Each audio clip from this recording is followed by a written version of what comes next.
Meu nome é Camila Andrade. Tenho 34 anos e descobri o verdadeiro lugar que eu ocupava na minha família. Poucas horas depois de dar à luz, meu filho, achei que o pior momento da minha vida tinha sido o parto complicado no Hospital das Clínicas, em São Paulo. Eu estava errada.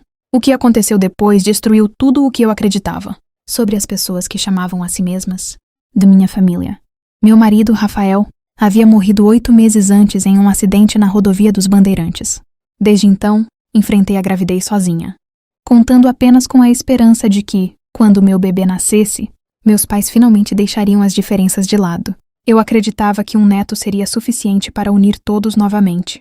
Não foi. 12 horas após o parto, ainda sentia cada ponto da cirurgia arder. Meu filho, Miguel, dormia tranquilo ao meu lado. Quando minha mãe entrou no quarto acompanhada do meu pai e da minha irmã mais nova, Bianca, nenhum deles sorriu ao ver o bebê. Minha mãe olhou para mim como se eu fosse uma estranha. Você já recebeu alta. Não espere que a gente fique aqui perdendo tempo. Expliquei que o médico havia pedido mais algumas horas de observação porque minha pressão continuava alta. Ela deu de ombros. É problema seu? Meu pai nem sequer olhou para o neto. Bianca permanecia mexendo no celular, completamente indiferente. Então minha mãe falou a frase que mudou minha vida. Quando sair daqui, não volte para casa. Aquela casa não é mais sua. Por alguns segundos, achei que ela estivesse brincando. Mas ninguém sorriu. Perguntei onde eu deveria ir com um bebê recém-nascido. Ela respondeu friamente. Descubra. Você sempre gostou de bancar a independente. Os 3 saíram do quarto como se estivessem encerrando uma conversa qualquer.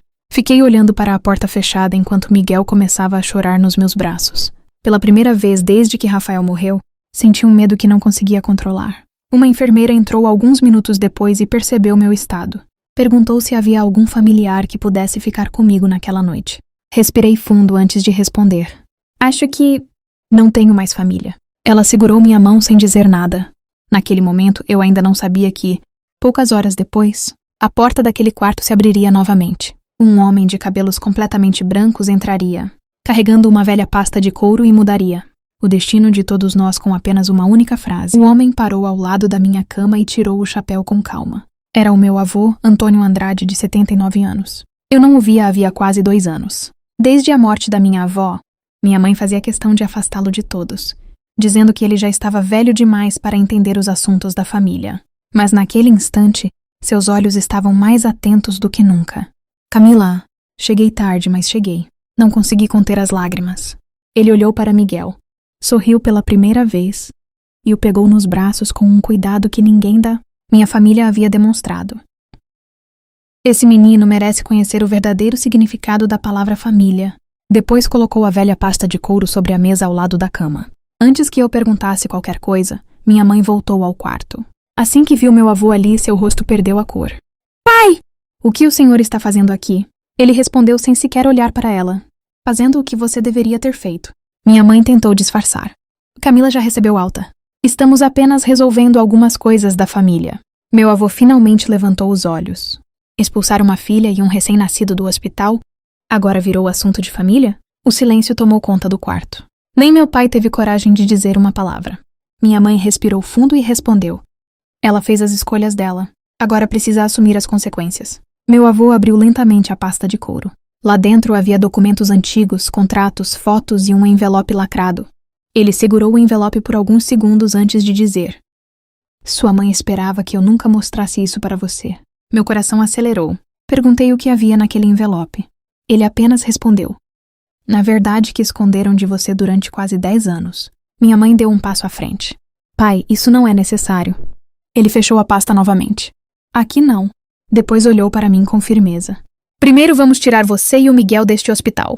Depois vou contar por que sua mãe passou tantos anos tentando fazer você acreditar que não tinha valor nenhum dentro desta família.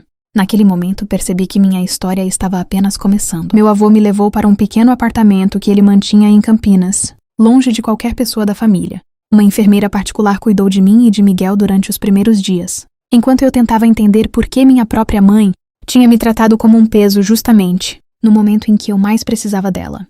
Na terceira noite, depois que Miguel adormeceu, meu avô colocou a velha pasta sobre a mesa. Está na hora de você saber de tudo. Ele abriu o envelope lacrado e retirou uma carta escrita à mão pela minha avó, poucos meses antes de morrer. Enquanto eu lia, minhas mãos começaram a tremer. Minha avó contava que havia deixado uma grande parte do patrimônio da família para mim, mas com uma condição. Eu só poderia receber tudo depois do nascimento do meu primeiro filho. Ela dizia que tomou essa decisão porque sabia que eu era a única pessoa da família que nunca colocava dinheiro acima das pessoas. Olhei para meu avô sem conseguir acreditar. Minha mãe sabia disso? Ele respirou fundo. Sabia desde o primeiro dia. Foi então que tudo fez sentido. Minha mãe nunca tentou me aproximar da família. Ela apenas precisava que eu continuasse obedecendo, trabalhando e acreditando que não tinha direito a nada. Enquanto eu pensava que estava sendo rejeitada por não ser boa o bastante, ela tinha medo de perder aquilo que nunca foi dela. Meu avô então retirou o último documento da pasta. Era uma escritura acompanhada de um parecer jurídico. Ele apontou para uma única linha e disse calmamente: a partir do nascimento do Miguel, tudo isso passou oficialmente para o seu nome. Antes que eu pudesse responder, meu celular começou a tocar sem parar. As primeiras ligações eram da minha mãe. Logo depois vieram as do meu pai. E alguns minutos mais tarde, até minha irmã começou a implorar para que eu atendesse. Agora, pela primeira vez, eles pareciam desesperados. Durante 2 dias, ignorei todas as ligações.